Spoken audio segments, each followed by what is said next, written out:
Hello, everyone, and welcome back to the FPL Duo. We're back for the team selection video for game week 6. Welcome everyone. Drop a like as you are joining into the stream. As always, we are supposed to do this stream at 7 p.m.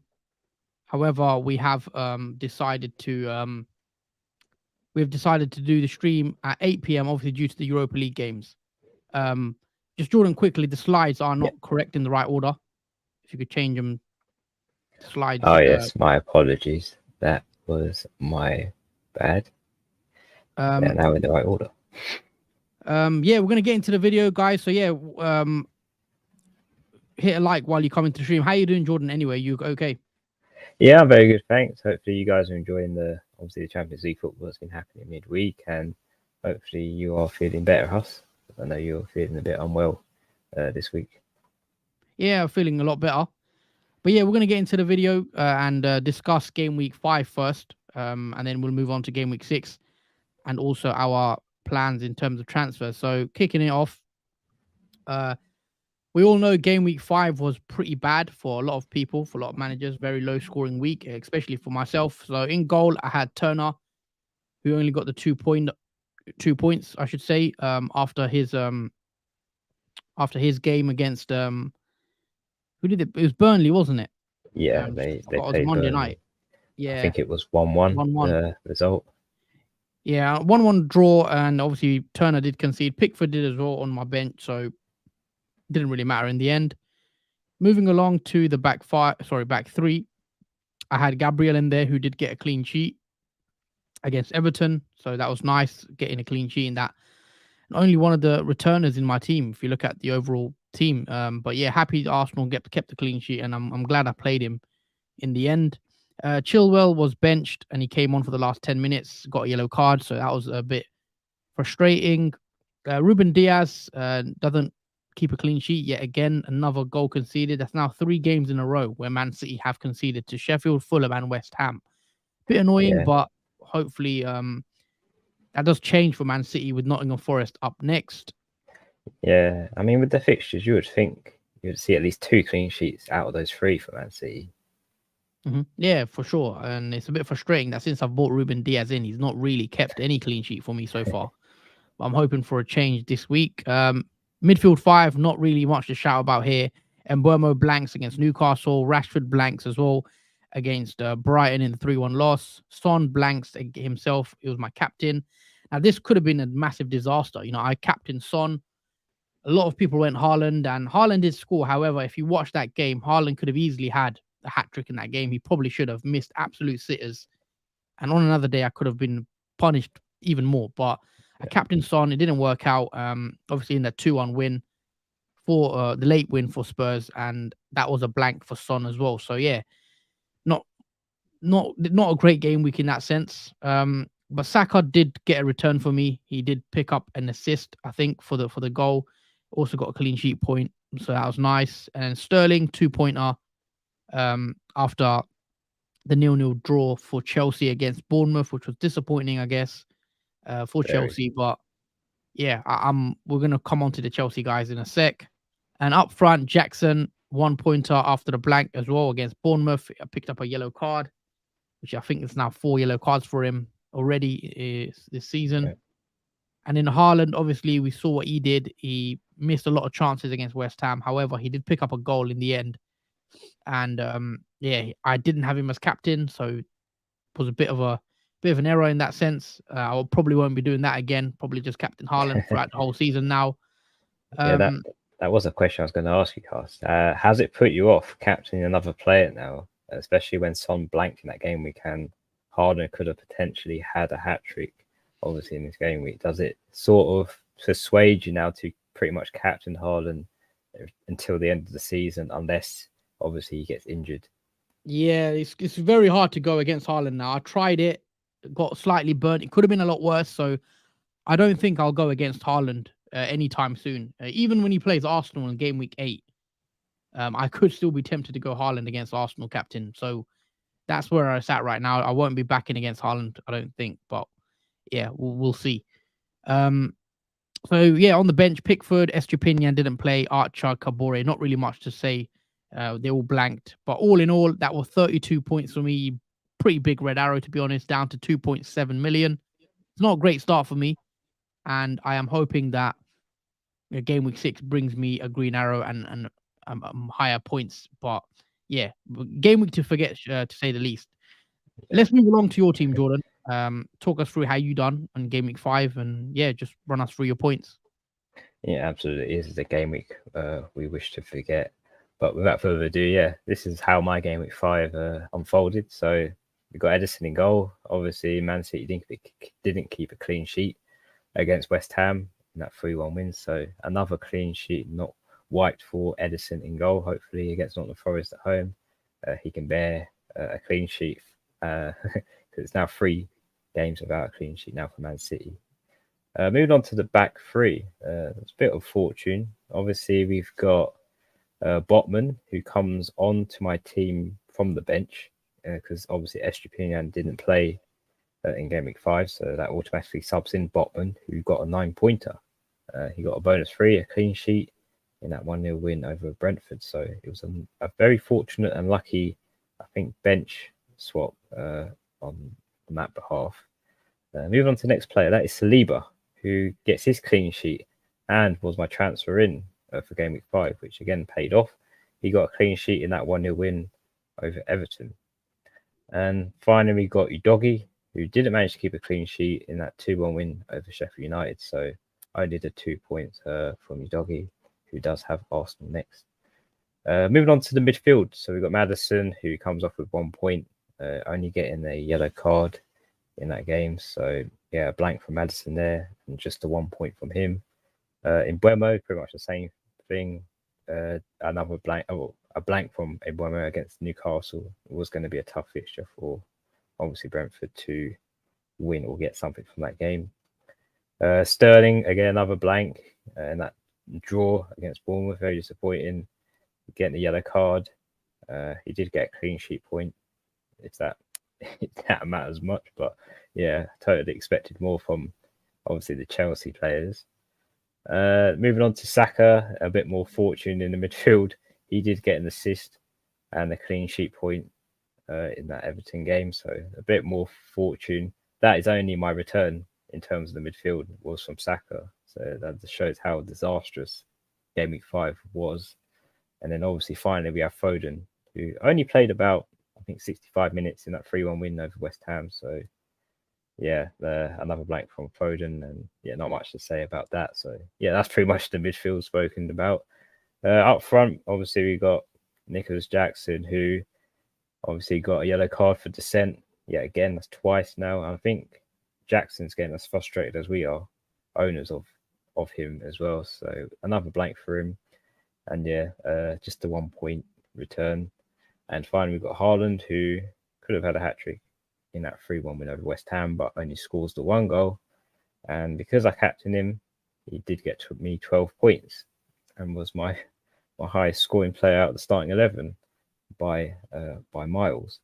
Briefly on the team bench, the only return I had was from Areola, and that was from him making 10 saves. So he got 3 points from those.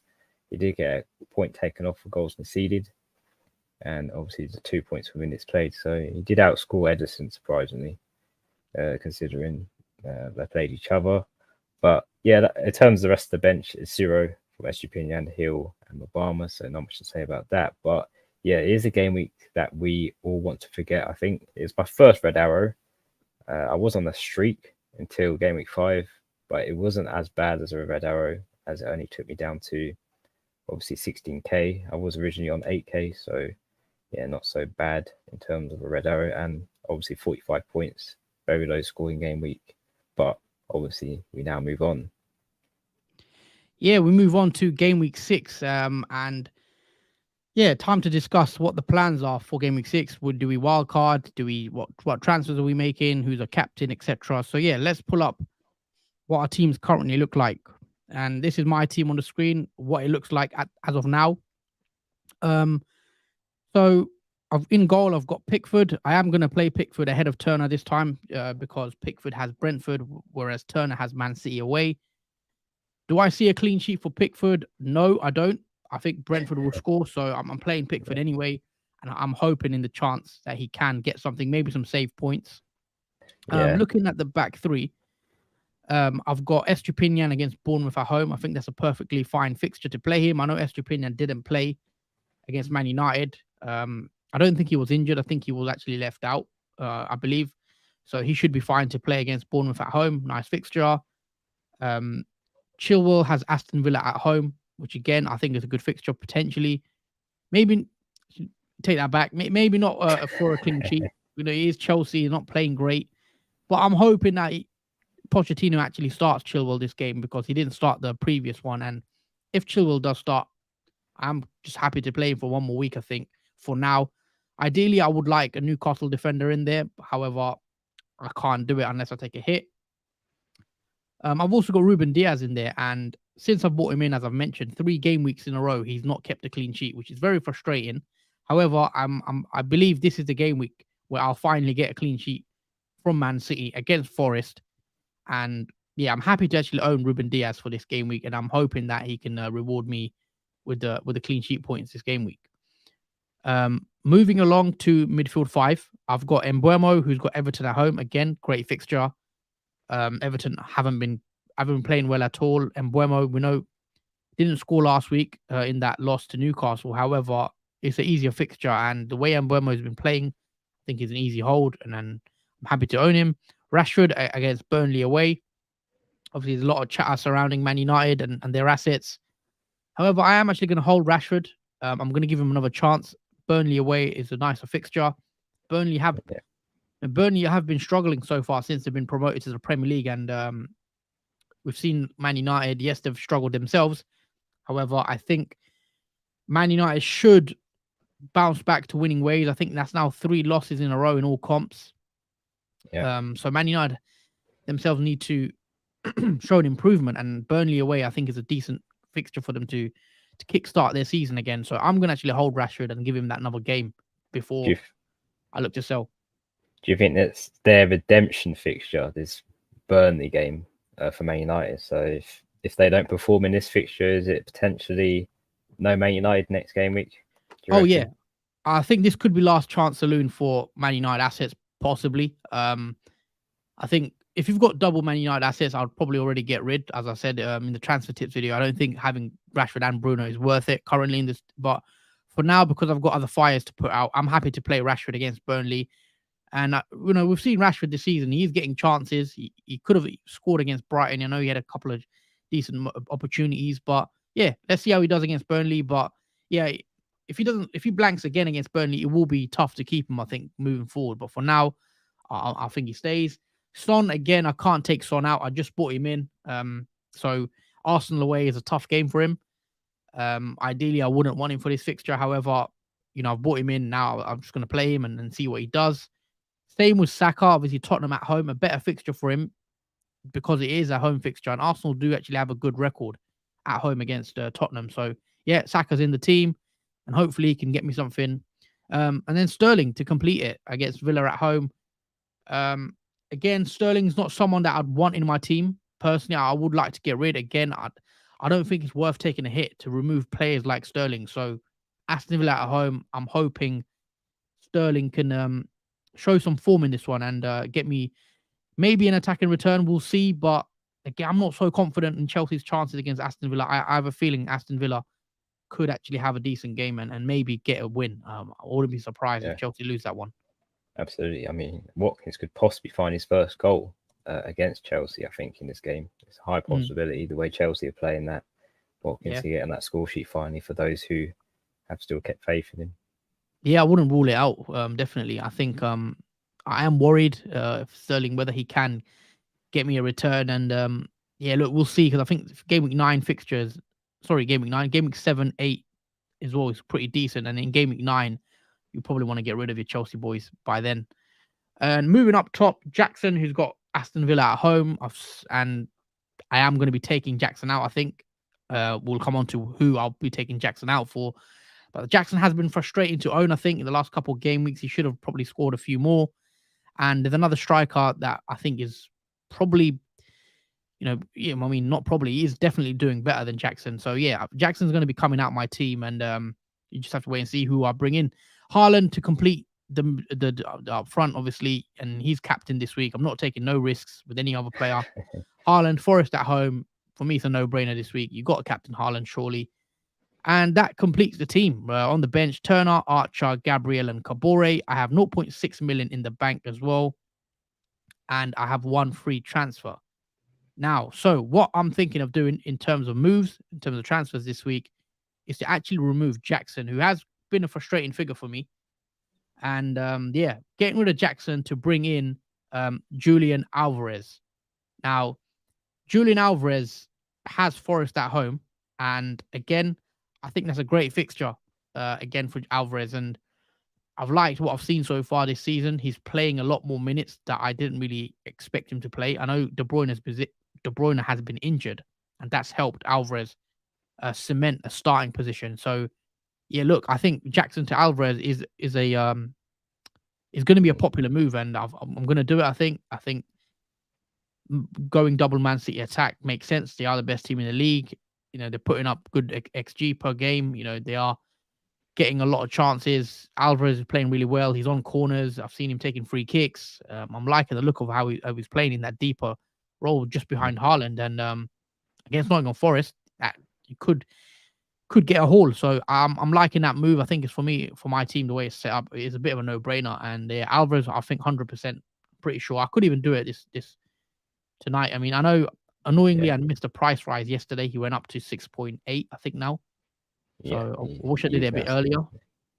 But, it is what it is. And it looks like Alvarez, for me, is the one I want in the team. And then double Man City attack is the way I'm going to go. I do think waiting for team news on Man City is probably the better, outcome for Alvarez before you make the move, just to make sure that he is confirmed to start in that starting 11. Even though he started in all matches so far for Man City, I mean, it was a surprise that we saw him playing full 90 minutes so far this season. But obviously with Champions League in the mix and other competitions, will we see Alvarez obviously drop minutes and not start games? I think waiting to see his team news, obviously this week in Gameweek 6, just to make sure that Alvarez does start, is probably the best going forward if you are transferring him in. Yeah, obviously there's this comment from I don't know how you say your name, but is Alvarez confirmed to start? I mean, nothing's confirmed. However, it's unlikely we're going to get team news anyway, because Man City is the 3 p.m. kickoff, and there is no early kickoff on Game Week 6. Game Week 6 deadline is actually at 1:30, for those that aren't aware. So we do get later deadlines. So we'll be streaming around 12 o'clock midday. So it'll be nice to get a bit of a lie-in. So yeah, do join us for the deadline stream on Saturday, guys. But yeah, Alvarez, I think, is going to start. And I think it's a move that I want to make. I wish I made it earlier, but that is with hindsight, I guess. With a lot of us did jump on the Jackson hype train. And then the bench. Sorry, what were you gonna say? No, I think we're good. I think we all regret that now, jumping on Nicholas Jackson. So far the season hasn't worked out for any of us. Yeah, I mean, he got the goal against Luton, I guess, but yeah, we'd definitely expected more. But you never know, Jackson could turn it around. Chelsea got a couple of nice fixtures coming up, I guess. But yeah, just to top it off, the bench, Turner, Archer, Gabriel, and Kabore. That is the team. That leaves me with about 0.7 in the bank, I believe. And also, 0.7 in the bank. And then that's it. No free transfers. Well, do I want to take a hit for someone like a Botman, etc.? Probably not. I don't think it's worth it. Because I would like a Newcastle defender this game week. Because they've got they've got Bournemouth, haven't they? Yeah, Newcastle do have. No, they don't have Bournemouth. Sorry, they got Sheffield. My bad. Newcastle got Sheffield. So yeah, it's looking like a nice fixture potentially if you've got a Newcastle defender. So yeah, that's the only other player that I'd probably want in my team. Maybe Chilwell to Trippier if you can afford it, or a Botman. But other than that, I'm pretty happy with the team. I know people are saying, do you need a wild card, etc. I don't think I need a wild card. My team, I don't think needs it. I know I've got Rashford and such, but look, I'm gonna hold out and yeah, let's see how it goes. So that's gonna be my team for game week 6, I think, with the 1 free transfer. Very good. It's looking good. I think the team for game week 6. Yeah, so let's move along to your team then and discuss how you're lining up and also your plans in terms of the transfers you have planned.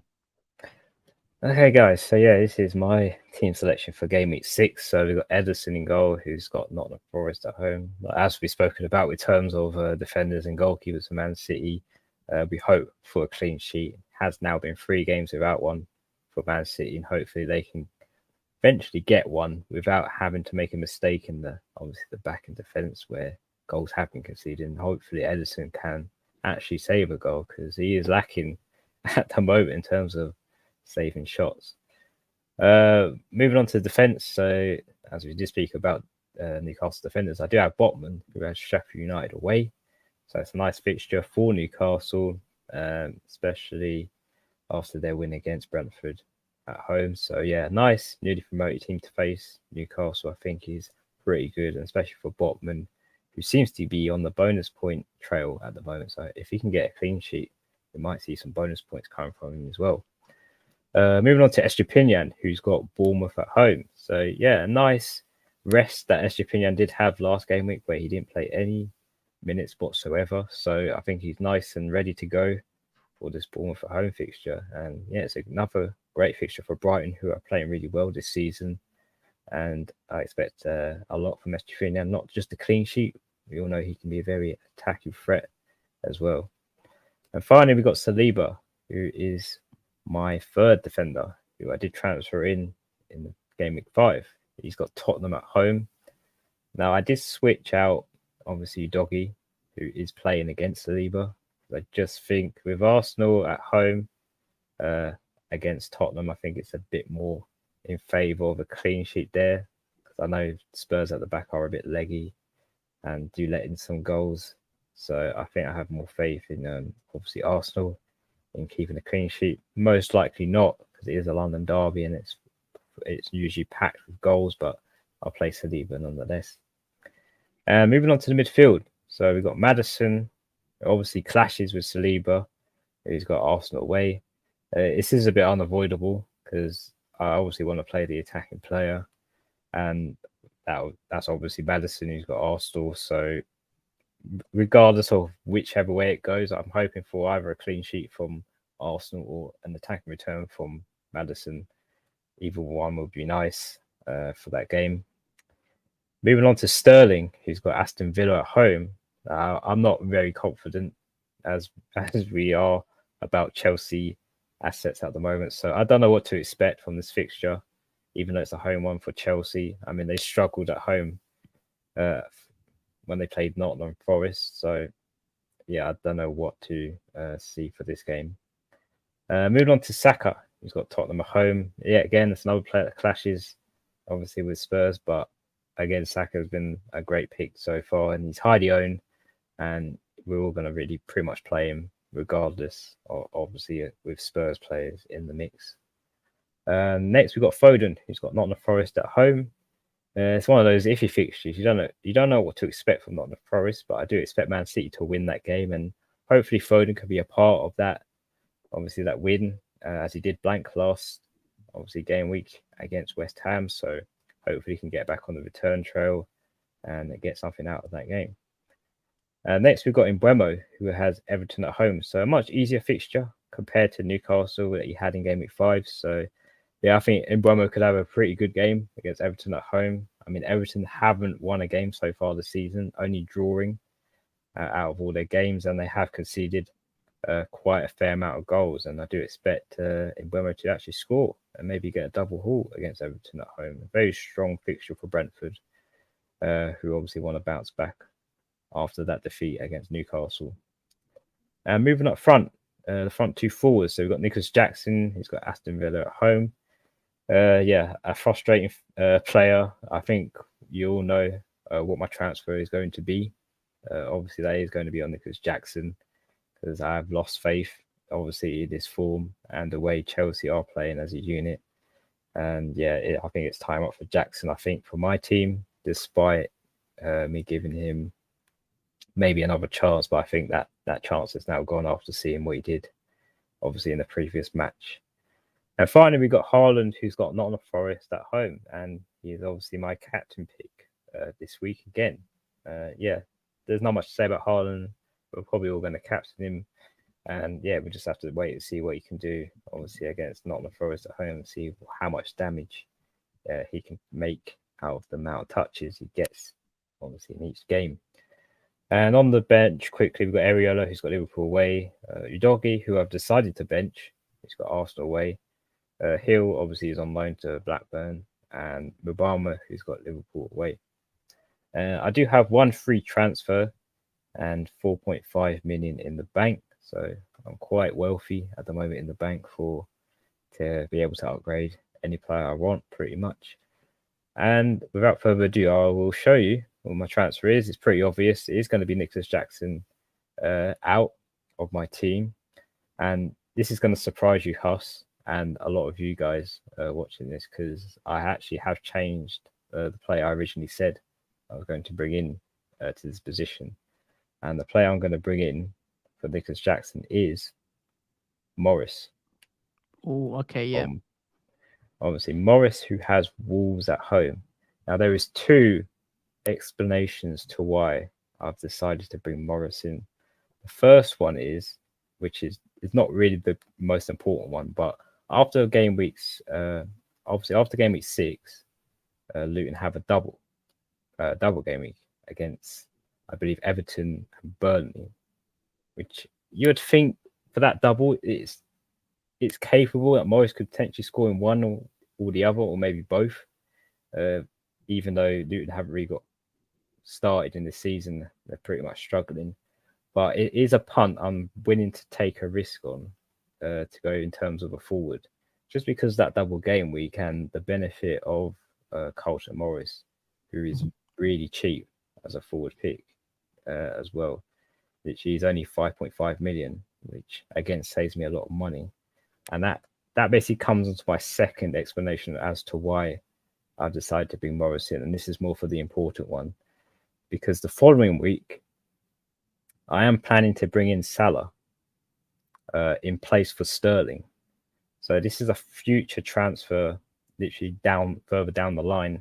But that is my second reason why I decided to bring Morris in, is because of my future long-term plan, which is to bring in Salah and potentially remove Sterling from my team.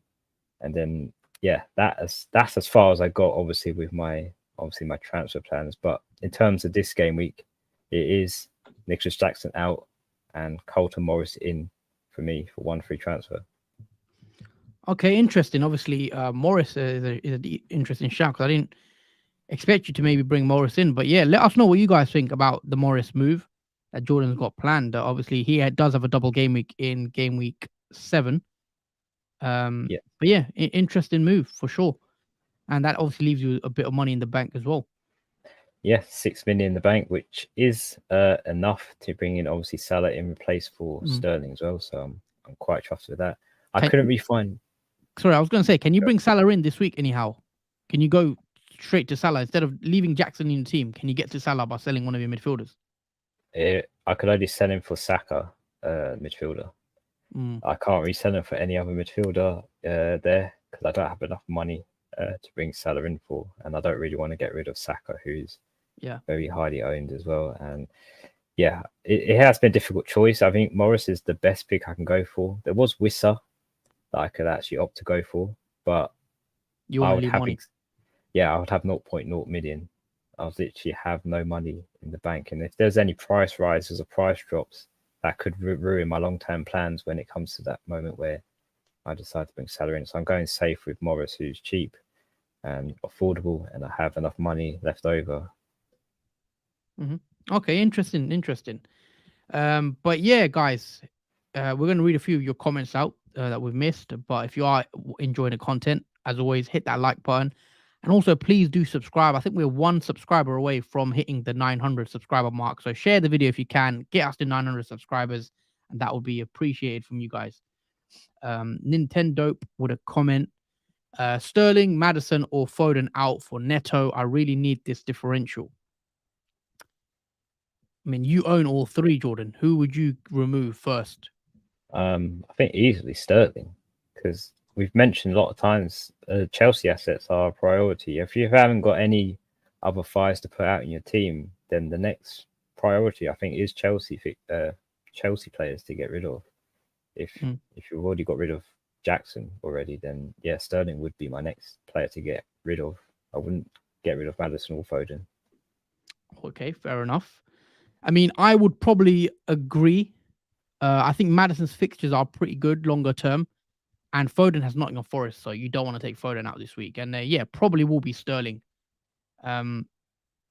Neto's an interesting one though, because he has Luton this week, so that could be an interesting one. Obviously, Neto had a very nice game against Liverpool, grabbed an assist. So yeah, Neto's an interesting shout. Also, I want to say a big thank you to Travis for subscribing to our channel. We are now hitting 900 subscribers, so thank you very much, guys. Yeah, thanks, guys. 1,000 subscribers is now the next target, so hopefully we can hit that very soon. Hopefully this season.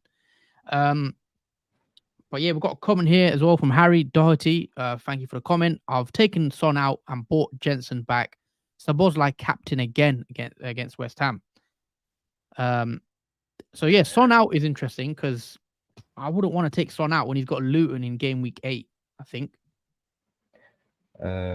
Yes, he does have Luton in game week 8 at home. Yeah, see, this is where I know Son doesn't have a good fixture for the next 2 weeks. He's got Arsenal and Liverpool in game week 6 and 7, but in game week 8 and 9, etc., Tottenham's fixtures turn again, and he's got Luton in game week 8. So I'd want Son back for that. So I would hold Son personally, but I can see the next 2 is tough. Don't get me wrong.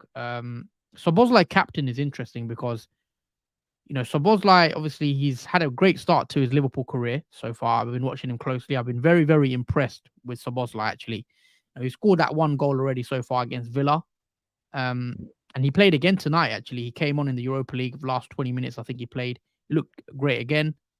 Probably, obviously, going to start against West Ham. Interesting differential, definitely. But for me, if I'm going Liverpool, I think Salah's the only one really that I'd want in the team for me. Yeah.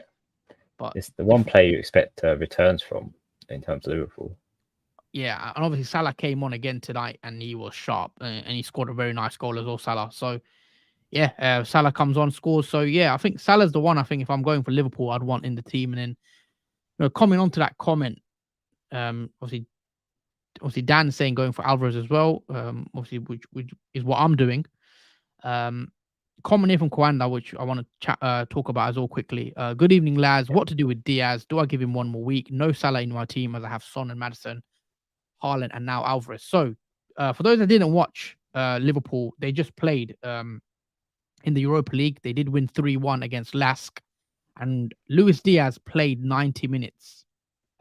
Darwin Núñez also played 90 minutes, and Liverpool play West Ham on Sunday. So, this is just a guess, so this is nothing confirmed. I believe Núñez and Luis Diaz will be on the bench and won't start against West Ham. I think Klopp is going to go for Gakpo, Jota, and Salah. I'll be very surprised if Diaz does start. Obviously, he could. You never know. Klopp could spring a surprise. But because Diaz and Núñez both got 90 minutes, I'll be surprised if they start again on the weekend. So if I was a Luis Diaz owner, I would be tempted to sell just because I think he could get rotated out personally. Yeah. But it's just a guess. It is a bit of a shame that there is a lot of rotation out of the midfield because Diaz is decent. Like we saw him last season when he, obviously when he first entered Liverpool, he was lightning, like a firework in that midfield. He pretty much lit that spark, which didn't seem to be with Liverpool. And yeah, I was a favourite of Luis Diaz at that time. But it's a shame now he's obviously sharing minutes with other midfielders in that spot, in that starting 11. Yeah, I mean, Luis Diaz has been really good so far this season. I remember I went to the game. I went to Liverpool v Bournemouth in the 3-1 win for Liverpool, and Diaz got Liverpool back into the game. And yeah, he's been brilliant already this season. But I just think playing again 90 minutes tonight, I'll be surprised if he starts. So yeah, I probably would remove him. David says, I just love a Jordan punt, obviously in response to your Morris shout. Well, thanks, David. Yeah, I mean, I think this season I've really gone literally with my gut feeling with picks, and so far it has worked out. And he's only 2% owned as well, Morris. So it's a massive differential. And I think for that double game week afterwards, I think it's worthwhile for the next 3 game weeks. Yeah. Hopefully. Oscar as well. Hello everyone. FPL is annoying at the moment. Yeah, for me so far it is. Definitely. Well, look, it's a long season, and there's definitely time to claw back points and finish as high as you can in your mini leagues, etc. Yeah, it's not how you start; it's how you finish, as they say. So. Yep, it's definitely a marathon, guys. It is a marathon. FPL. It's a long season. Ali Mac, hi gents. Would you do Chilwell and Jackson out for Trippier and Alvarez for a -4? I'll let you take this one, Jordan. Ooh, now that is a tempting -4. I will say that, because you obviously want to take out Chelsea assets, and I don't see a clean sheet for Chilwell. Maybe an attacker return, but worthwhile. I don't see anything from Chelsea, and obviously Lucas Jackson, who's been a frustrating figure. But you've got Trippier, who's got a nice fixture against Sheffield United away. You see a clean sheet there. And Alvarez, who has only had 1 blank this season. Yeah, I like the move. I think that -4 can make up for bringing in Trippier and Alvarez. Even though we haven't been fond of obviously advising people to transfer in a defender. But I think because of the fixture that Newcastle do have, I think you can sort of sway that and take that -4, in my opinion. I think. For me, I wouldn't do it. I wouldn't take the -4. I would do Jackson out, Alvarez in, like I am, and just play Chilwell. Personally, that's what I'd do. I'll just play Chilwell for another week and then get rid of him maybe next week. And Harry says he loves taking punts because he gets boring having the same players. Yeah, I guess it does. I guess that's true. Yeah. But yeah, I think that's pretty much it from all the comments. I think I've read everyone out. I think we are going to wrap it up here. This has been the team selection video for game week 6. Again, we want to thank you guys for watching. If you haven't already, hit that like button. Make sure you subscribe to the channel as well. We are back again on Saturday. It is a Saturday deadline. And just for those that aren't aware, it is 1:30 p.m. UK deadline. So we might go live 12 p.m. We might go another half an hour earlier than usual. We'll have to see. So make sure you join us 12:30 UK time. We'll put out a link for the stream. We are going to be streaming for that deadline. And make sure you guys join us. And yeah, Dan saying good luck this week, guys. Yeah, good luck to everyone. Yeah. And hopefully game week 6 is a lot better than game week 5 for sure. We need that. Yeah. It would be hard to have a worse game week than what we just had, I think. I'd be very surprised. Yeah, definitely. But yeah, that's it from us. Anything else you want to add, Jordan, before we go? Yeah, just take care, guys. You're almost there. It's almost the weekend, so you only got to get through tomorrow, whatever you guys are doing. But until then, take care. We'll obviously see you Saturday, so have a good rest and be ready to watch our deadline stream at 12 o'clock. So yeah, until then, take care and see you soon. Yeah, see you soon, guys. And just quickly, as I got to shout it out, my new channel, Hus Talks Football. Link is in the description, I believe. If you want to check that out, football content from myself, do check that out as well if you can. But take care. Have a good Friday, and we'll see you soon.